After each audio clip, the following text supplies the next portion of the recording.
James Martin Roberts was born on August 19, 1996, in Cairnsville, North Carolina.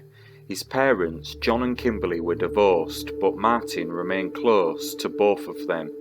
James was a natural athlete and played many sports during high school. He decided to focus his sporting abilities on soccer, even becoming the captain of his team. After graduating from East Forsyth High School, James had initially attended summer classes at Appalachian State University in Boone, North Carolina, but was later suspended for poor grades. James later enrolled at nearby Caldwell Community College and Technical Institute in order to raise his GPA by taking online classes. He was planning to attend Appalachian State University full-time again in the fall. During the first week of his sophomore year, Martin had been at a party where he was drinking with his friends. He then got into his vehicle and pulled out in front of a campus police officer. He got a DWI and was taken into custody. Martin would call his girlfriend that night to pick him up. His girlfriend lived a few hours away, and once there the two argued and split up that night. On Tuesday, April the 19th, 2016, Martin attended the Klondike Cafe with a friend. It was a popular hangout among students, and this night was trivia night. The next day, John was expecting a call from Martin. They were planning to talk about Martin's classes for the next semester. However, John didn't receive a call from his son. He wasn't too worried, but became more nervous when he didn't hear anything by the next day.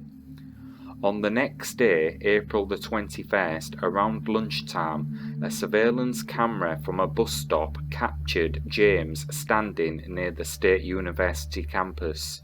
The bus stop was located at the corner of Rivers Street and Blowing Rock Road in Boone. James was speaking to his cousin. He walked her to the bus stop. She got on and he walked towards a busy intersection. He told her he was going to his fraternity house. However, he was never seen again. His father recalled the last phone conversation he had with his son as nothing out of the ordinary, and that they were supposed to talk again soon. When calls and text messages to James went unanswered, he grew concerned and contacted his son's landlord and roommates. They checked James's bedroom, but he was nowhere to be seen. He had left behind his cell phone, tablet, wallet and credit card. Martin was reported missing that day. Martin's roommate found a note in the room and contacted the police. The roommate also called John and read him the note. The cryptic note left by James has never been released and is not currently classified as a suicide note. The note was confirmed to be handwritten by James, and authorities reported the content as vague. The note itself said he regretted he hadn't taken advantage of opportunities he had had and he was leaving. According to James's father, he believed his son may have decided to go off the grid for a period of time. He never said where he was going or that he was going to hurt himself. The search for James Roberts uncovered several troubling mysteries in his life. Despite having no history of mental illness, upon searching his bedroom, police discovered antidepressants in a plastic bag. Friends also said Martin was acting secretive in the weeks leading up to his disappearance. A friend of Martin's came forward and said he had picked Martin up for a haircut 2 days before he went missing. He also took Martin to the bank and to get groceries. Martin had a mini fridge in his room, but when the police searched the apartment, the fridge was basically empty. By the time of his disappearance, he hadn't logged into any of his online classes in a month. According to his friends, James was said to be working, but police found no evidence suggesting he had a job. or had been hired at any of the places where he claimed to have worked. It is also said that Martin had left a high school group chat as well as his fraternity group chat just days before he disappeared. Early in the search for Martin, the North Carolina Highway Patrol provided the use of their pilots, an especially equipped helicopter, to search densely wooded areas.